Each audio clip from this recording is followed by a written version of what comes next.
दोस्तों, अगर आपकी हर महीने की सैलरी कम से कम 15,000 रुपये है तो आपको मिल सकता है स्टेट बैंक ऑफ इंडिया की तरफ से 5 लाख रुपए तक का लोन का ऑफर। दोस्तों, इस लोन को पाने के लिए आपका जो सिबिल स्कोर है वो कम से कम 750 या फिर उससे ऊपर होना चाहिए। तो आपकी कम से कम सैलरी 15,000 और सिबिल स्कोर 750 से ऊपर अगर है तो आपको मिल जाएगा 5 लाख रुपए तक का लोन। दोस्तों, पर्सनल लोन जो होता है वो हमारे लाइफ में बहुत सारे फ़ायदेमंद होता है। देखिए दोस्तों, अगर आप एक लोन लेना चाहते हैं तो किसी दोस्त को मांगेंगे, किसी रिश्तेदार के पास जाएंगे, इधर उधर की ऐप से अगर लोन लेंगे तो वो आपका बहुत टेंशन होता है। दोस्तों, इधर उधर का ऐप लेने से अगर आपको लोन मिल भी जाता है तो वो आपका ईएमआई में बहुत प्रॉब्लम करते हैं, उसी के साथ साथ वो आपका सिबिल स्कोर भी ख़राब कर देते हैं। तो चलिए दोस्तों, आज हम बात करते हैं कि आपको किस तरह से 5 लाख रुपए तक का लोन मिल सकता है। तो दोस्तों, हम आ गए हैं पैसा बाजार के साइट पे। यहाँ पे आप देख सकते हैं कि आपको ऐसे कौन कौन से बैंक हैं जहाँ से आपको 5 लाख रुपए तक का लोन आराम से मिल जाएगा। तो दोस्तों, यहाँ पे आप देख सकते हैं सबसे पहले आता है HDFC बैंक।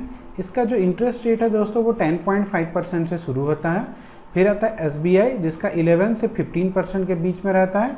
फिर ICICI bank, axis bank, Kotak Mahindra bank, IndusInd bank, IDFC first bank, ऐसे बहुत सारे बैंक हैं दोस्तों।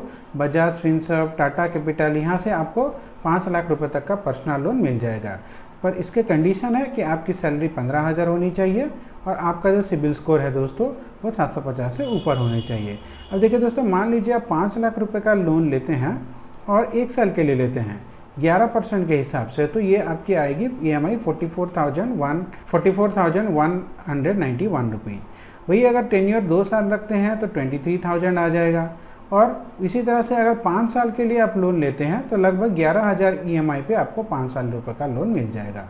अब देखिए दोस्तों, हम यहाँ पे थोड़ा आपका कैलकुलेटर पे आपको दिखाते हैं। मान लीजिए आप 5 लाख रुपए का लोन लेते हैं तो दोस्तों यूजुअली जो रेट ऑफ इंटरेस्ट है वो बैंक वाले दिखाते हैं कि आपको 10, 11, 12%, पर देते टाइम ये 15-16% के आसपास आ जाता है। तो हम यहाँ पे दोस्तों एक एवरेज कैलकुलेटर पे 15% का परसेंटेज लेके चलते हैं और ये आप ले रहे हैं 5 साल, यानी कि आप 5 लाख रुपए तक का लोन 5 साल के लिए ले रहे हैं 15% के हिसाब से। तो यहाँ पे दोस्तों आपकी जो मंथली EMI आएगी वो 11,894 यानी कि लगभग 1,200 रुपये आ जाएगा, 12,000 रुपये आ जाएगा। आपका जो टोटल अमाउंट बैंक को देंगे वो 7,14,000 के आसपास आ जाएगा, यानी कि आपने 5 लाख रुपए तक का लोन लिया और 2,14,000 2,14,000 आप इसको इंटरेस्ट दे रहे हैं 5 साल में अंदर।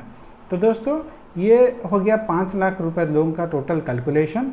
अब अगर आप ये लोन लेना चाहते हैं तो सबसे इम्पोर्टेंट बात है कि आप इसको लेंगे कैसे। तो दोस्तों, इसके लिए क्या करना होगा, आपको अपने नियरेस्ट SBI ब्रांच में जाना होगा और वहाँ पे आपको लोन मैनेजर को मिलना होगा और उनको बताना होगा कि आपको पर्सनल लोन लेना है। फिर वो आपको आपका सैलरी सर्टिफिकेट, आपका आधार कार्ड, पान कार्ड, आपका जो एड्रेस प्रूफ का सर्टिफिकेट, ये सब मांग के वो वेरीफाई करेंगे और आपका दोस्तों पर्सनल लोन आपका अप्रूव 24 आवर के अंदर हो जाता है। पर्सनल लोन लेने का प्रोसेस बहुत इजी है दोस्तों। तो आप ये अगर आप पर्सनल लोन लेना चाहते हैं तो ये एक बार ट्राई कर सकते हैं। आपका दिन मंगलमय हो। धन्यवाद दोस्तों।